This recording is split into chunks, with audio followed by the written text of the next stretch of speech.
I decided to do the video outside today because it's so beautiful out. Sun is shining, it's not that cold, and a little vitamin D and fresh air is good for everybody. So I hope you guys are getting outside as well, maybe going for a bike ride or a walk or just playing out in your backyard and really making the most of this situation. I'm so excited that so many of you have been watching the videos. I've heard from a lot of Hampton Bays families that they are enjoying the book, they're enjoying the mindful practice, and really that's the reason I'm doing it. So I'm so glad you guys like it. Please share this with anyone. I just am trying to, keep doing what we know how to do in light of not being able to be at work. So to start, we're going to do a little mindful practice called rainbow breathing. I wish I had thought to do this yesterday on St. Patrick's Day, but I didn't. So one day late on the rainbow breathing. But we're going to take our hands, we're going to place them on our knees, and then we are going to roll our shoulders forward, curving our back like a rainbow, and then rolling our shoulders back and arching our back sort of in like a reverse rainbow. And as we do that, we're going to inhale, roll forward, and exhale, roll back. And we're going to do that a few times, repeating, and then we're going to reverse our inhale and our exhale. So just follow along with me. As always, I invite you to close your eyes and really allow yourself to get into this mindful practice. So inhale and exhale. Inhale and exhale. Inhale and exhale. Inhale and exhale. So now we're going to flip that around. We're going to inhale as we roll back, exhale as we roll our shoulders forward. So inhale, opening up to the sky, and exhale, rolling down. Inhale and exhale. Inhale and exhale. Inhale and exhale. Come back to a neutral spine and just take a moment to really focus on your breathing. And now as we keep attention on our breath, let's take a moment to let go of anything that's going on around us, tune out any distractions, anything that is weighing on you from the day, just let it go. There is a lot that is going on in the world right now and in our lives right now that we can't control. So what we need to do is acknowledge it, say, I know you're there, but then let it go and say, I'm not going to let you bother me right now, because we can't get rid of it, but we can certainly control our response to it. So we are going to get into chapter 4 of The Tale of Despereaux. I know we had some anxious readers last night who couldn't wait for chapter 4. So we're going to do 4 and 5. Again, these chapters are short, so it's seeming like for now at least I'll be doing 2 chapters a video. If you have questions or comments or anything, reach out to me at mbishop@hbschools.us or on Instagram at HBMS Library. And I would be happy to make these videos anything you guys want them to be. So I'm just trying to stay busy and hope that you guys are staying busy also.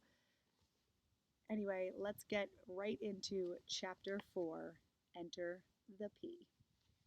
Despereaux's brothers and sisters soon abandoned the thankless task of trying to educate him in the ways of being a mouse. And so Despereaux was free. He spent his days as he wanted. He wandered the rooms of the castle, staring dreamily at the light streaming in through the stained glass windows. He went to the library and read over and over again the story of the fair maiden and the knight who rescued her. And he discovered finally the source of the honey-sweet sound. The sound was music. The sound was King Philip, playing his guitar and singing to his daughter, the Princess P, every night before she fell asleep.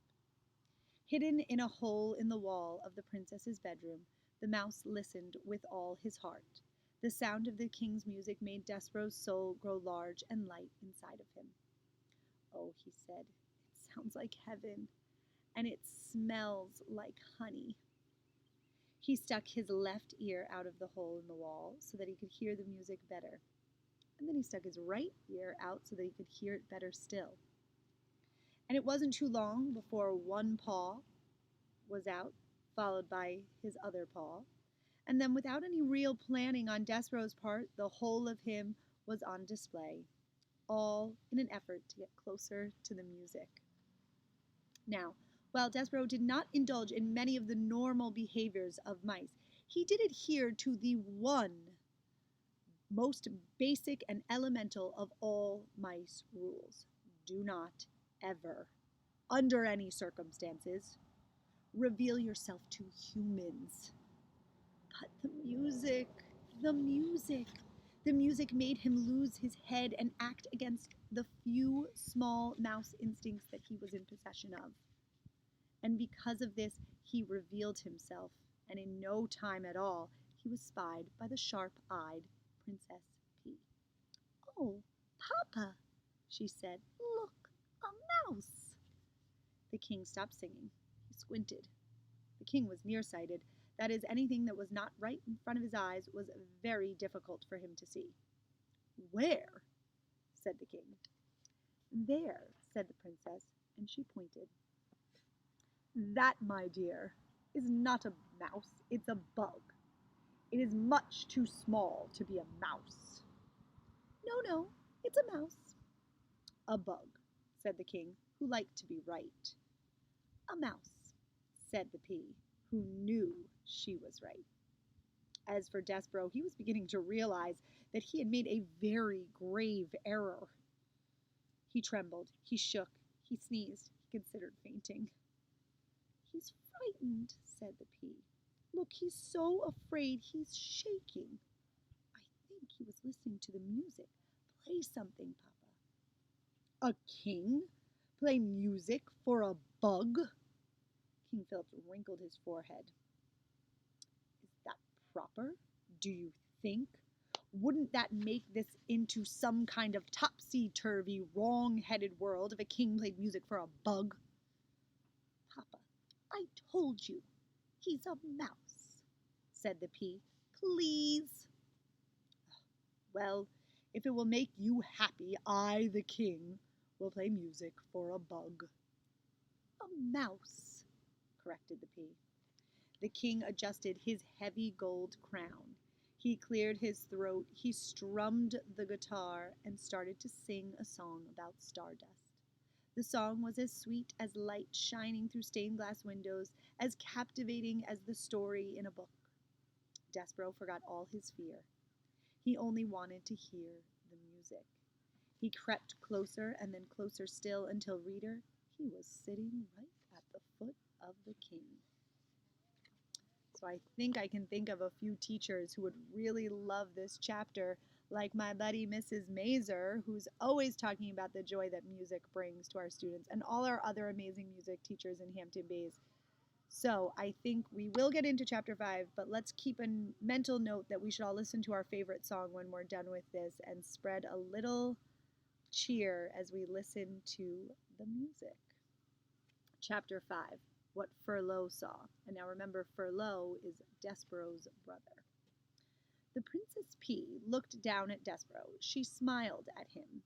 And while her father played a song about the deep purple falling over sleepy garden walls, the princess reached out and touched the top of the mouse's head. Despereaux stared up at her in wonder. The pea, he decided, looked just like the picture of the fair maiden in the book in the library.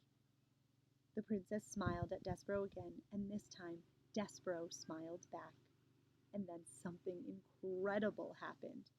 The mouse fell in love. Reader, you may ask yourself this question. In fact, you must ask this question.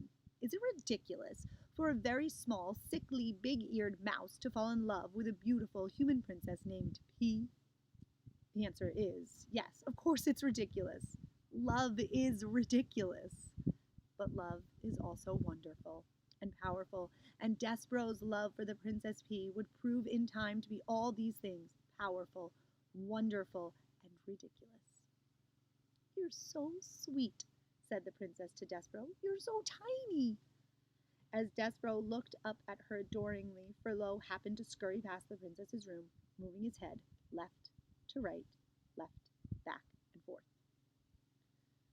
Cripes, said Furlough. He stopped. He stared into the princess's room. His whiskers became as straight as bowstrings. What Furlough saw was Despereaux Tilling sitting at the foot of the king. What Furlough saw was the princess touching the top of his brother's head. Cripes, shouted Furlough again. Oh, Cripes, he's nuts! He's a goner! And executing a classic scurry, Furlough went off to tell his father, Lester Tilling, the terrible, unbelievable news of what he had just seen. So, tomorrow I will be back with Chapter 6 and probably Chapter 7. I hope you guys are enjoying it. Once again, if you have questions or comments for me, send me a message. I'm on Instagram at HBMS Library, or you can also email me at mbishop@hbschools.us. And I hope you guys are making the most of today, and I will see you tomorrow. Have a good night.